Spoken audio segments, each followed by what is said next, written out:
శ్రీరామచంద్రాయ నమః. శ్రీ సీతారామాభ్యాం నమః. శ్రీమద్ వాల్మీకి రామాయణము సుందరకాండము 39వ సర్గము.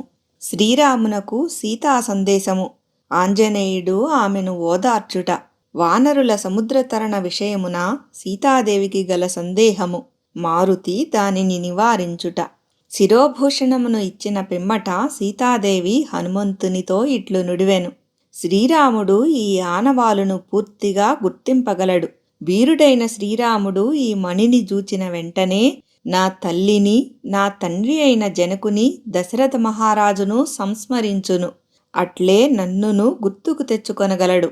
ఓ కపివరా, మరల ఉత్సాహమును పొందినవాడవై ఈ కార్యసిద్ధికి అనంతర కర్తవ్యమును ఆలోచింపుము. ఓ కపీశ్వరా, ఈ కార్యనిర్వహణమునకు నీవే తగినవాడవు. ఓ మారుతి, నడుము బిగించి నా దుఃఖములను తొలగించుటకు పూనుకొనుము.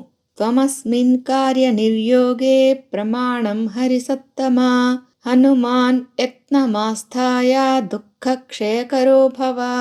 నీవు బాగుగా ఆలోచించి ప్రయత్నించినచో నిజముగా నా దుఃఖములు దూరమగును. పిమ్మట మిక్కిలి పరాక్రమశాలి అయిన ఆ మారుతి అట్లే చేయుదును అని ప్రతిజ్ఞ చేసి వైదేహికి శిరసా ప్రణమిల్లి వెళ్ళుటకు ఉపక్రమించెను.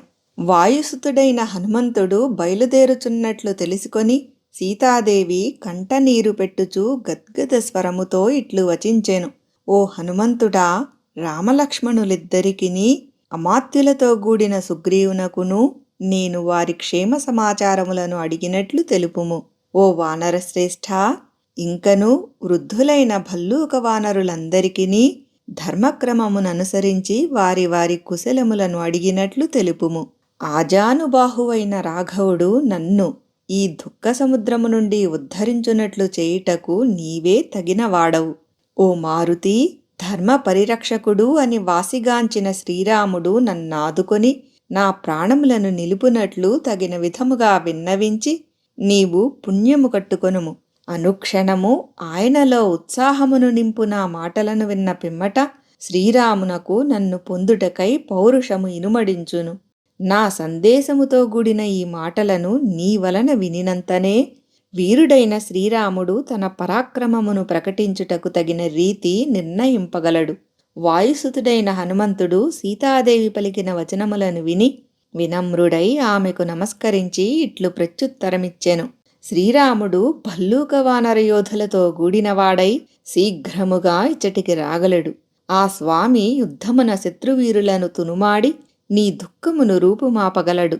శ్రీరాముడు బాణములను వేయినప్పుడు ఆయనకు ఎట్ట ఎదుట నిలబడుటకు సాహసింపగలవానిని మనుష్యులలో గాని సురాసురులలో గాని నేను ఇంతవరకు చూడలేదు, ఇక ముందు చూడబోను. ఆ ప్రభువు రణరంగమున తీక్షణ కిరణుడగు సూర్యునైనను ఇంద్రునైనను సూర్యపుత్రుడైన యముని సైతము ఎదిరింపగల సమర్థుడు. ఇక నీ నిమిత్తముగా అయినచో చెప్పవలసిన పని ఏమి? శ్రీరాముడు సముద్రములే ఎల్లలుగా గల ఈ సమస్త భూమండలమును పాలింపగోరుచున్నాడు. ఓ జానకి, నీ నిమిత్తముగా ఆయనకు జయము తప్పక కలుగును. జానకీదేవి ఆ హనుమంతుని పలికిన సహేతుకములైన పరమార్థదాయకములైన వీణుల విందుగావించు వచనములను విని అతనిని ప్రశంసించుచూ ఇట్లు నుడివెను. అంతట సీతాదేవి బయలుదేరుచున్న అతనిని మాటిమాటికి చూచుచూ తన భర్త అయిన శ్రీరామునిపై భక్తిపూర్ణములైన అతని మాటలను వాత్సల్యముతో అభినందించెను. ఓ మహావీరా, అరిమర్దన, నీకు ఇష్టమైనచో ఇచట ఒక దినము ఉండుము. ఏదైననొక రహస్య ప్రదేశమున విశ్రాంతి గైకొనుము. రేపు వెళ్ళవచ్చును.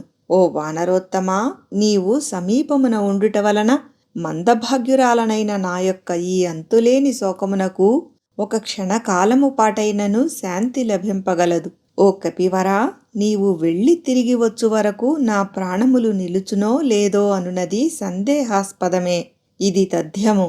ఓ కపీశ్వరా, నీ రాక నాకు కొంత ఊరట గూర్చినది. కాని నీవు కనబడకుండా పోయినచో కలుగు దుఃఖము ఇంతవరకును నాకున్న దుఃఖమునకు తోడై అది నన్ను ఇంకనూ పరితపింపజేయును.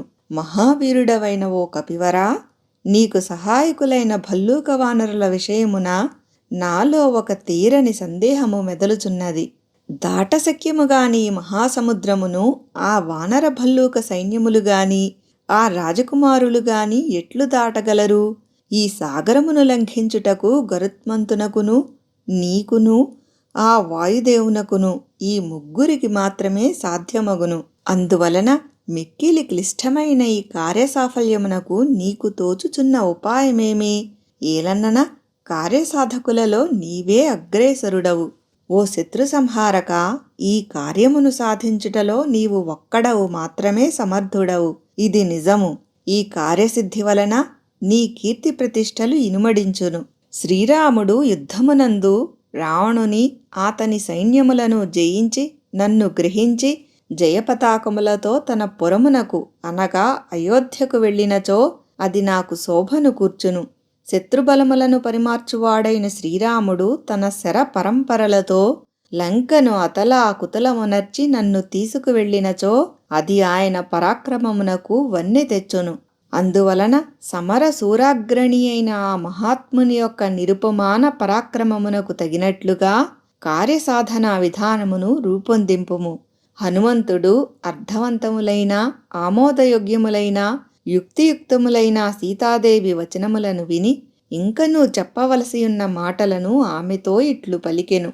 అమ్మా సీతాదేవి, వానరశ్రేష్ఠుడైన సుగ్రీవుడు భల్లూక వానర సైన్యములకు ప్రభువు. అతడు మహాబల సంపన్నుడు. ఎట్లైనను నిన్ను ఆదుకొనుటకై కృత నిశ్చయుడైయున్నాడు.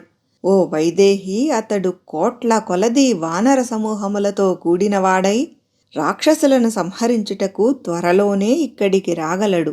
పరాక్రమవంతులును శక్తి సంపన్నులను మిక్కిలి బలశాలురును మనోవేగమున ఒక్క గంతులో ఎక్కడికైనను చేరగలవారును అయిన వానరులు ఆయన ఆజ్ఞను ఎల్లవేళలా శిరసావహింతురు.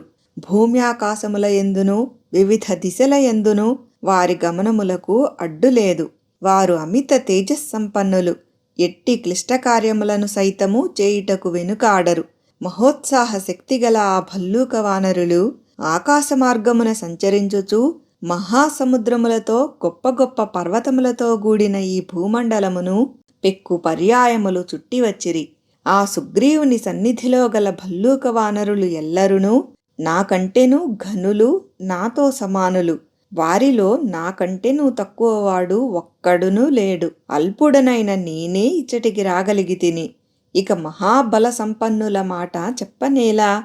సాధారణముగా లోకములో సామాన్యులనే పంపుదురు, శ్రేష్ఠులను పంపరు గదా. అమ్మా, అందువలన పరితాపపడుట మానుము. నీ శోకము తొలగిపోవును. ఆ వానరయోధులు ఒక్క గంతులో లంకకు చేరగలరు. మహాశక్తి సంపన్నులు నరోత్తములు అయిన రామలక్ష్మణులు నా వీపును అధిష్ఠించి ఉదయించిన సూర్యచంద్రుల వలె నీ సన్నిధికి రాగలరు. వీరులు మహాపురుషులు అయిన రామలక్ష్మణులు ఇద్దరునూ వచ్చి లంకానగరమును తమ శరములచే ధ్వంసము చేసెదరు. ఓ సీతాదేవి, రఘువంశమునకు ఆనందదాయకుడైన రాఘవుడు సపరివారముగా రావణుని హతమార్చి నిన్ను తీసుకొని తన అయోధ్య నగరమునకు చేరగలడు. అందువలన అమ్మా ఊరడిల్లుము. నీకు శుభమగుగాక. నీవు తగిన సమయమునకై వేచియుండుము. జ్వాలలతో వెలుగుచున్న అగ్నివలే తేజరిల్లు శ్రీరామచంద్రుని త్వరలోనే నీవు దర్శింపగలవు. పుత్రులతో అమాత్యులతో బంధువులతో కూడా ఈ రావణుడు నేలగూలిన పిమ్మట రోహిణి చంద్రుని చేరినట్లు నీవు శ్రీరామచంద్ర ప్రభువును చేరగలవు. ఓ సీతాదేవి, నీవు అతి త్వరలో ఈ శోకము నుండి బయటపడగలవు. అచిరకాలములోనే శ్రీరాముని చేతిలో రావణుడు హతమగుట చూడగలవు. వాయుసుతుడైన హనుమంతుడు ఈ విధముగా వైదేహిని ఓదార్చి బయలుదేరబోవుచు ఆమెతో మరల ఇట్లు వచించెను. శత్రువులను పరిమార్చుటకు కృత నిశ్చయుడయ్యున్న ఆ రాముని ధనుర్ధారి అయిన లక్ష్మణుని త్వరలోనే లంకానగరమున ప్రవేశించుచుండగా నీవు చూడగలవు. వానరులు నఖములు దంతములు ఆయుధములుగా గలవారు. వారు మహావీరులు. సింహవ్యాఘ్రముల వలె గొప్ప పరాక్రమము గలవారు. మదగజముల వలె ఉన్నతములైన శరీరములు గలవారు. వారందరూ కలిసి త్వరలో ఇచ్చటికి వచ్చుటను నీవు కాంచగలవు. ఓ పూజ్యురాలా, పర్వతములతో మేఘములతో సమానులైన అసంఖ్యాకులైన వానరయోధుల సమూహములు లంకయందును మలయపర్వత శిఖరములపైనను గర్జించుచుండుట శీఘ్రముగానే నీవు చూడగలవు. క్రూరమైన మన్మథబాణముల తాకిడికి లోనైన ఆ శ్రీరాముడు సింహముచే పీడింపబడిన ఏనుగువలే శాంతిని పొందుటలేదు. ఓ సీతాదేవి, ఇంక ఏడువవలదు. నీ మనస్సు శోకముచే వ్యాకులపాటును చెందకుండుగాక. ఇంద్రునితో కూడిన సచీదేవి వలె నీవు నీ భర్త రక్షణలోనే ఉన్నావు. శ్రీరాముని కంటెను శ్రేష్ఠుడెవడు? లక్ష్మణస్వామికి సాటి కాగలవాడెవ్వడు? అగ్ని వాయువుల వలె ఆ సోదరులు ఇద్దరునూ నీకు అండగాగలరు. ఇంకా చింత ఎందులకు? రాక్షసుల సమూహములతో నిండి అతి భయంకరమైన ఈ ప్రదేశమునందు నీవింక ఎంతో కాలము ఉండవలసిన పని లేదు. నీ స్వామి అతి త్వరలోనే ఇచ్చటికి విచ్చేయును. నేను వెళ్ళి శ్రీరామునితో కలిసి వచ్చు వరకు ఓపిక పట్టుము. రావణుడు సపరివారముగా హతుడగుట నీవు తప్పక చూడగలవు.